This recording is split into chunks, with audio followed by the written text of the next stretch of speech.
This is the ANDYCINE A6 II.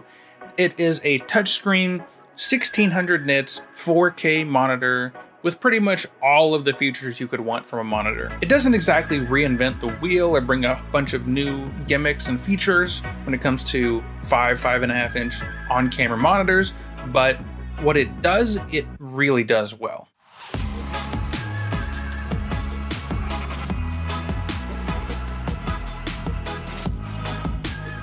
You know, I'm really into the 5-ish inch monitors for on-camera stuff. The 7-inch ones just seemed like overkill to me and just dwarf most of my cameras, which are like the S5 II, GH6, and you know, that extra half an inch on the 5-inch kind of format for this ANDYCINE is, I think it really works. So as you can see, it comes in this case, which is actually a really decent case, and it's kind of going to be the de facto way I think most people are going to store this thing. It was a trend for a while there to not include carrying cases and things like that and just have you figure it out on your own. And so I really like this trend of including packaging that doubles as the case this thing's going to go into. But the kit I received came with the monitor itself, an HDMI cable, but it uses the micro HDMI. I've got my own HDMI cable, though, so not a big deal. We've also got a great little tilt arm, which I like that setup, and a few other things like a USB-C adapter and a cool MPF battery with a USB-C charging option, which is another trend I really like to see from ANDYCINE and others. That MPF battery isn't like the biggest capacity in the world, but it's a nice little extra, and the ability to USB-C charge it on the go is really handy. As far as the monitor itself, the build quality is pretty good actually. I think they were really trying to keep the weight down, so this is a mostly plastic design, and it's mostly pretty good plastic. It feels a little bit cheaper than like the most premium monitor you're going to be able to buy, but I think the price reflects that, and again, I think the service of the lightweight was a good trade-off. There's nothing lacking here, but it doesn't feel like top of the line necessarily, but it's pretty good. What do you think? I like it. It's got 1/4 inch threads on the top, bottom, one side, and back for lots of different setups, and personally I love these physical custom buttons. I'm always going to choose physical buttons over a touchscreen based thing, especially when it comes to like these customizable buttons for sure. And on the same side as those buttons, we've got a little switch that enables or disables that touchscreen. So if you're a touchscreen guy, great. If you're worried you're going to bump something, or you're, you know, maybe want to lock it before you do a take, that works too. It's cool that there's a option, or an easy option to make that happen. If we go to the other side, we've got our menu button and up and down toggle, which helps you navigate the menu without the touchscreen.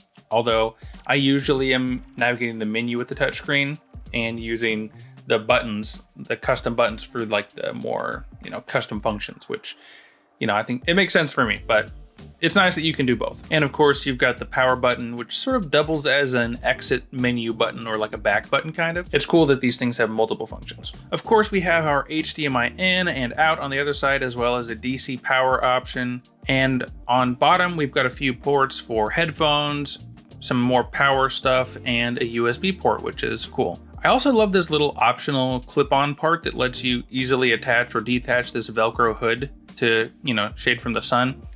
I mean, this monitor is pretty bright. 1600 nits is nothing to sneeze at, but still, when it's really, really bright out, any extra help you can get for really bright sunlight is very much welcomed. Let's look at the actual screen though. The first thing I noticed when booting this thing up was just, this is a really nice screen, and you know, not all 1080p monitors are built equally. I've definitely tested other monitors in the past that are just okay when it comes to the image. Some are a little soft, some are clearly soft but digitally sharpened, and the ANDYCINE is a lot more neutral. Like you see what the monitor shows you, you get what you get, and I haven't had any unexpected shifts in like contrast or color, and the detail and sharpness looks really good and natural. So just when it comes to being a monitor, the screen and the video image quality is really, really nice. It's really difficult to show this on camera, so yeah, it's 1080p, it's 1600 nits, it's got a good contrast ratio. It's a really solid monitor, especially for the price. It also has pretty much all of those classic monitoring effects and, you know, overlays and exposure options and all that stuff you'd expect from a monitor like this. So what's the catch here? What doesn't this monitor have? Well, I've made videos and I'm sure you guys have seen monitors elsewhere that have a bunch of bells and whistles and extra features and gimmicks, and those are cool. Having the ability to record your camera's screen for YouTube is really fun and important for me. Having monitors with built-in wireless transmitters is a really cool idea, but if you're really just looking for a solid on-camera monitor, this, again, like I said, doesn't reinvent the wheel. It's just improving and iterating upon ANDYCINE's previous designs, and when it comes to just image quality and usability, it really just nails it without adding in a bunch of extra gimmicks. I think the closest you have is that extra power you can send out from the monitor to potentially power your camera, I believe, or I don't know, I don't really use that feature, but again, when it comes to just being a monitor, this is really good. So I did have one little issue with this thing, and I thought it was worth mentioning because if you're someone that shoots a lot of 4K 60, depending on your camera, this might not exactly be the monitor for you. So I used this for a whole wedding day on my GH6, shot all kinds of resolutions and frame rates, worked great. I have no issues there. But when I switched to my S5 Mark II for a different wedding, I specifically wanted it because of some of the LUTs that are built into the camera and the ability to use custom LUTs. But when I switched to the S5 Mark II, I couldn't get a signal. I realized later that it was actually 4K 60 specifically that was causing me the issues, which is weird because 4K 24, 4K 30, and 4K 48 even all displayed fine. But 4K 60, there would be no signal. I double checked on my GH6 and yeah, 1080p 60, 4K 60, 4K 120, 5.7K 60, all worked fine and displayed fine on the monitor, which I'm using right now, by the way.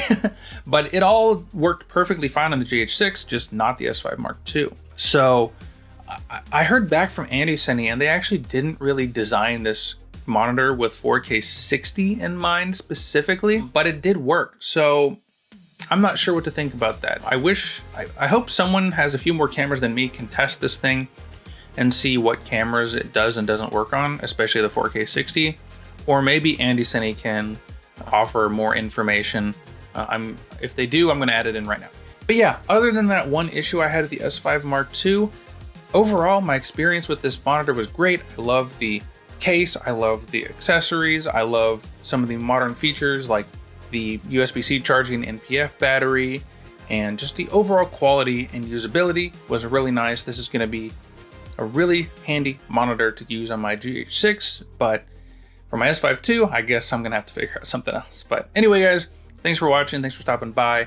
This is a really solid monitor, and I think ANDYCINE makes some really great stuff. I reviewed one of their V-mount batteries before. You can check that out here, and that was really solid as well. So everything I've used from them, I've been impressed with so far, and I know they're a solid name in the business, and they're keeping that tradition up of making quality products with this ANDYCINE A6 Mark II. Really solid. Yeah, thanks for stopping by. See you guys in the next one. If you think you can guess this lens, by the way, drop it in the comments. And if you want to get a cool look like this, let me know. Maybe I'll make a video on what I'm doing exactly here. Ooh, here's a hint right here.